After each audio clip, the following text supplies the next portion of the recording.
aqui nos estúdios da Gospel Hits, falando sobre um tema bastante interessante, que é falando sobre o alcoolismo. Alcoolismo, fuja dessa ideia. Bom dia, Rosana, tudo bem? Seja bem-vinda aos estúdios da Gospel Hits. Bom dia, obrigada, eu que agradeço o convite. Estamos aqui trazendo para vocês um assunto do alcoolismo, que é um assunto bastante interessante, e a Rosana vai falar um pouco para nós sobre a questão do alcoolismo, né? Porque hoje jovens, principalmente a grande quantidade de jovens do nosso país, é muito levado para essa questão do alcoolismo muito cedo, né, Rosana? Com certeza. No dia 18, que é o dia internacional da campanha do alcoolismo, e justamente por estar essa demanda cada dia vez mais que passa, está crescendo, aumentando, já é uma questão de saúde pública. Os jovens estão bebendo também cada vez mais cedo. Então, a gente precisa, de alguma forma, procurar meios para que esses jovens, e não só os jovens, como as pessoas como um todo, consigam não entrar nesse mundo do alcoolismo para chegar ao ponto da dependência. Rosana, me fala uma coisa, na sua opinião, o que você acha que leva as pessoas a iniciarem uma vida de alcoolismo? Quando começa? Quando é que começa a ficar grave? Quando que, por exemplo, a pessoa precisa procurar um especialista para cuidar dessa relação com o álcool?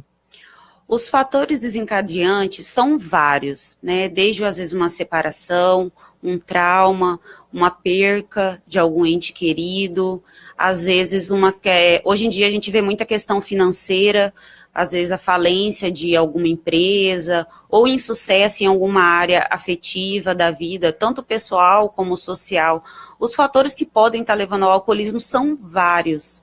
Nós vemos também a questão da renda financeira, tem muitas pessoas que têm uma renda financeira muito baixa e que, às vezes, o pouco que ela ganha, ela investe tudo ainda na bebida alcoólica. Nós falamos que, às vezes, a bebida alcoólica entra na vida da pessoa como uma fuga em relação a alguma crença que ela adquiriu durante a vida dela ou diante de algum episódio que tenha ocorrido. E essa questão da perda, onde ataca, por exemplo, o emocional. O emocional, ele tem uma grande responsabilidade nessa entrada dessa pessoa à vida de alcoolismo, né? E como que eu consigo fazer, digamos assim, trabalhar no emocional dessa pessoa para que eu consiga minimizar aos poucos, tentando retirar ela, por exemplo, dessa dependência do álcool? É porque eu conheço, por exemplo, em várias famílias, eu conheço casos que a pessoa perdeu, às vezes, o pai, e depois da perda do pai, ela se embrenhou no álcool e não adianta, você coloca na clínica, tira da clínica, e a pessoa, ela tá ali, por exemplo, vivendo, vegetando em cima dessa questão do alcoolismo, né? Então, até voltando um pouco na pergunta anterior que você falou, porque geralmente tem as etapas do álcool, a fase, né? A fase da experimentação, quando a pessoa experimenta uma vez ou outra, a questão recreativa, que é quando é em alguma data comemorativa, e aí, provavelmente, quando começa, a partir do recreativo, vai para o nocivo, que é quando começa a prejudicar, tanto na área afetiva como social. A pessoa começa a ter danos, às vezes, no emprego, na vida afetiva, e aí para chegar na dependência química, que é onde a pessoa vai estar dependente do álcool nesse momento. Em relação já a outra pergunta que você fez, eu trabalho com a terapia cognitiva comportamental, e diante disso tudo, o que nós vamos fazendo? Nós vamos trabalhando com esse paciente a crença que ele tem diante da bebida alcoólica. O que leva ele a beber e o que nós podemos estar fazendo em relação à modificação dessa crença, desses pensamentos que levem ele a beber. Então, tem diversas técnicas para estar fazendo com que esse paciente, ele mude esses pensamentos, esses sentimentos e que façam com que ele beba. E essa questão do alcoolismo, eu mesmo tenho alguns casos na minha família. Meu padrasto, ele bebe demais. E assim, você vê que tá muito ligado com a questão de propósito de vida. Tá muito ligado, às vezes, com a vida que a pessoa tem, diretamente com aquilo que ela acredita. E você vê que afeta não só a vida dele, mas a vida de outras pessoas. Por exemplo, hoje tem o caso da minha família que os meus irmãos bebem muito. minha irmã e meu irmão bebem muito. E assim, tudo vem, por exemplo, de casa. Você vê, ele viu, por exemplo, o pai bebendo de uma tal forma, e aí você vê que o filho ele vai também por essa... Me fala essa ligação entre pai e filho, e essa relação onde o filho acaba virando um consumidor também, né, de álcool, assim. Então, é bem relativo também, viu? Porque nem sempre, até um adolescente mesmo, tem adolescente que bebe e os pais não bebem. E da mesma forma que tem os pais que bebem, e aí conforme o filho vai crescendo, vai tendo como referência os pais, a bebida dentro de casa, então provavelmente ele tem mais probabilidades de entrar para o mundo do álcool.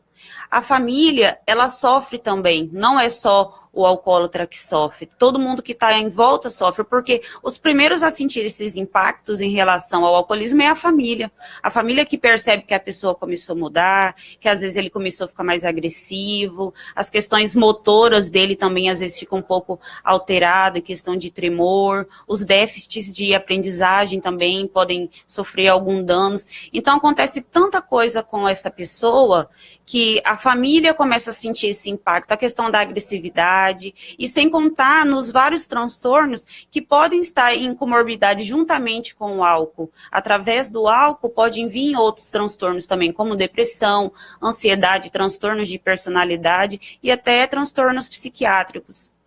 E essa questão, por exemplo, a pessoa hoje ela está vivendo uma vida no alcoolismo, o que eu consigo, o que é preciso, o que é necessário para ela começar a fazer para, digamos, se desvencilhar disso?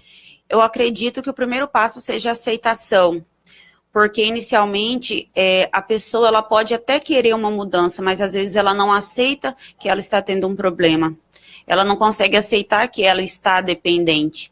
Então, até então, nós vamos iniciar fazendo essa entrevista com esse paciente, ver o nível de motivação que esse paciente está, para começar a colocar em prática tanto os tratamentos, as estratégias que serão usadas, para conseguir fazer com que esse paciente consiga se reestruturar cognitivamente. Porque até então a gente considera que o alcoolismo não esteja uma cura, mas tem formas de tratamento, porque o alcoólatra, ele vai ter que viver um dia por vez, cada dia por vez. E o alcoolismo, ele rouba muita oportunidade das pessoas. Por exemplo, já teve situações eu conheci de pessoas que perdeu a família, perdeu os filhos, perdeu o casamento, o trabalho, perdeu a